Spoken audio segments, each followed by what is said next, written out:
Sevdiklerini zamansız kaybedenlerin bir tarafları hep eksik olur. Sol yanları kanar durur. Bu kız da kim? Tanıyor musunuz? Biricik, sana yeni rakip gelmiş gibi gözüküyor. Rakip ha, bu kız. O limuzinle okula girdiğinde ne biçim havan olmuştur yani.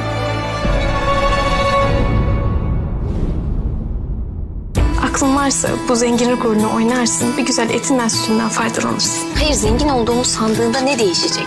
Hadi açın yolu, derse geç kalıyorum. Ben de derse yetişeceğim sonuçta. Sabah sabah şaka mısınız siz ya? Kardeşim sen bu kızla mı kavga ettin? Soframızın değişmeyen konusu Selim Bey ve yaramazlıkları. El alemin çocukların başarılarına imrenerek izliyorum. Keşke benim oğlum da böyle olsa diyorum. Ayağını denk al. Olmazsan ne olmaz? Hiç hoşuna gitmeyecek şeyler olur. Yengen olur. İyi geçin dediysek kızı al kendine hazır hoca tut demedik. Çok tuhaf bir kız hakikaten. Ne bekliyordunuz acaba? Limuzinle çok tuhaf bir kız hakikaten. Ne bekliyordunuz acaba? Limuzinle okula geldi diye gözünüzde büyüttünüz. Daha önce karşılaşmamış oluşumuz sence de tuhaf değil mi? Yeni dizi Sol Yanım yakında Star'da.